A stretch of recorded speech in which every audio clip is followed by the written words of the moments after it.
How many of you fear that you may be unfairly treated by the criminal justice system here in the United States?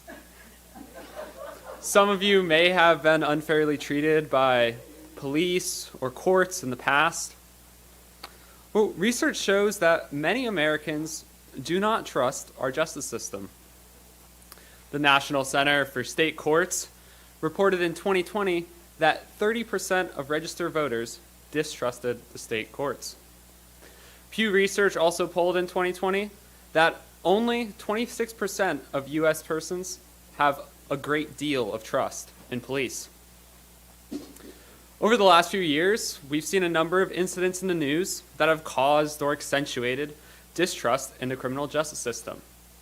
Now, many people feel they are or may someday be unfairly targeted by police and court systems for many reasons, such as religion, race, income bracket, political beliefs.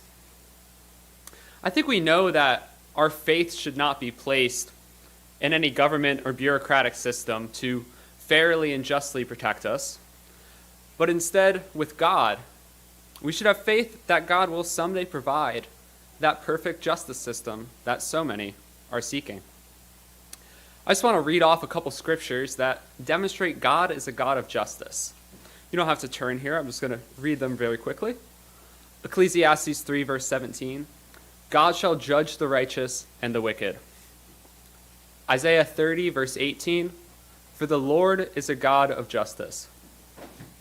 Psalm 33, verse 5. He loves righteousness and justice. The earth is full of the goodness of the Lord. So today I'd like to focus on a symbol of justice, something that guaranteed Israelites in biblical times a certain level of protection and is a representation of God's justice to us, which we can have faith he will provide in the kingdom of God. So let's open up to Numbers, verse 35. We're going to learn about cities of refuge. We'll learn what they were, how they functioned, what they meant to the Israelites at the time, and what they mean for us today. Again, that's Numbers 35.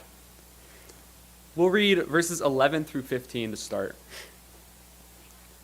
Then you shall appoint cities to be cities of refuge for you, that the manslayer who kills any person accidentally may flee there. They shall be cities of refuge for you from the avenger, that the manslayer may not die until he stands before the congregation in judgment.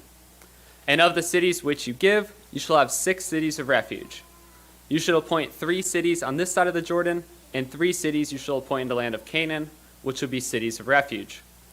These 6 cities shall be for refuge for the children of Israel, for the stranger, and for the sojourner among them, that anyone who kills a person accidentally may flee there.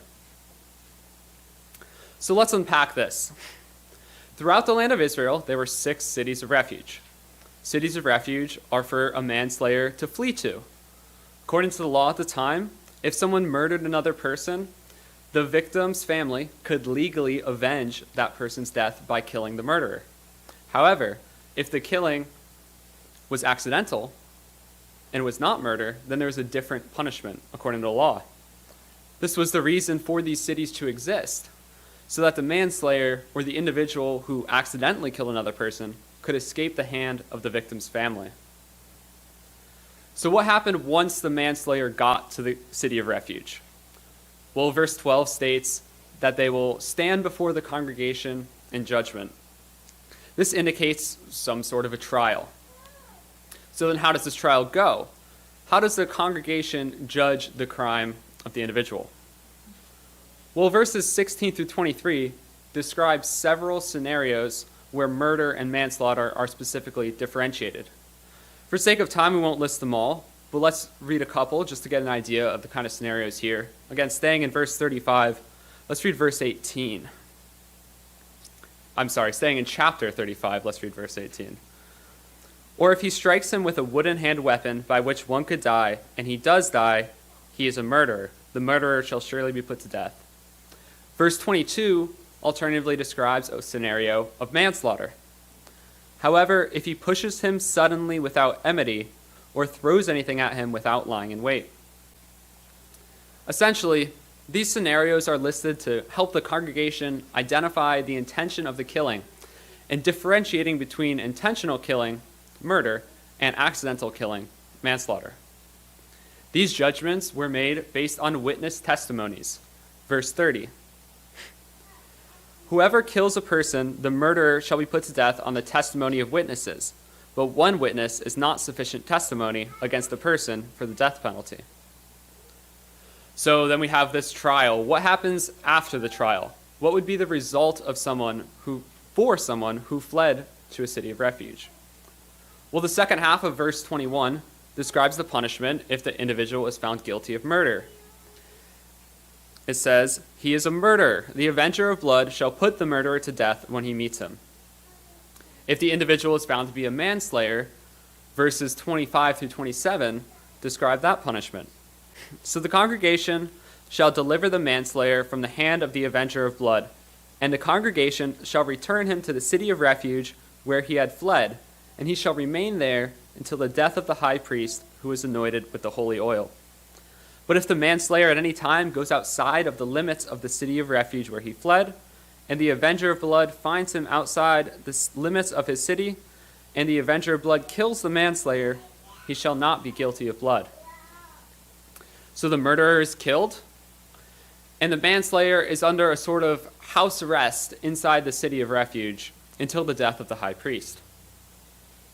So what did this mean to the ancient Israelites? How did it look from their perspective? Well, it provided several things. First, it provided protection in waiting for a trial. It contained a potential murderer until the trial. It defined the law very plainly so that the congregation could judge it without any special or hard-to-obtain knowledge.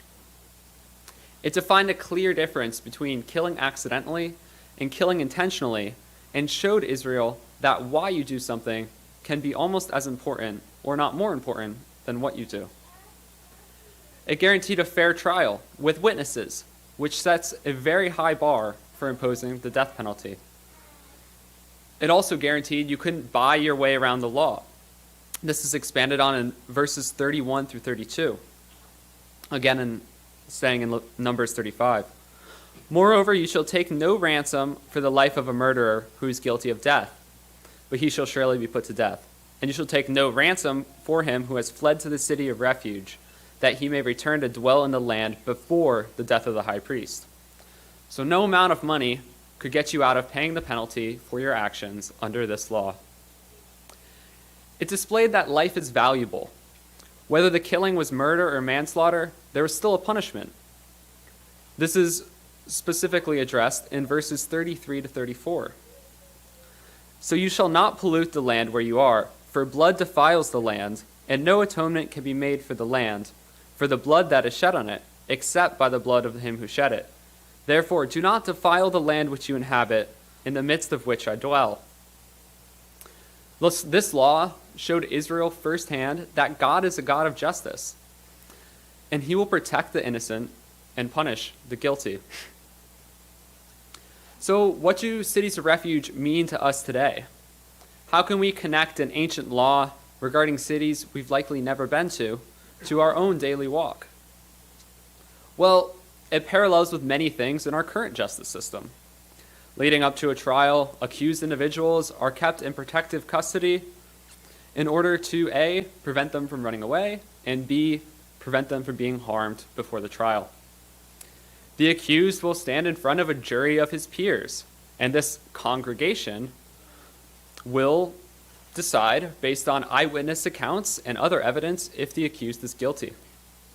But cities of refuge represent something that our justice system cannot. Regardless of how much money, reform, or legislation goes into our criminal justice system, it will never be able to hold a candle to the perfect law and justice of God, which will be present in the world tomorrow. Psalm 97 describes this. Let's all turn to Psalm 97, and I'll read a selection from that chapter to paint a picture of what justice will be like after Christ returns. Again, that's Psalm 97.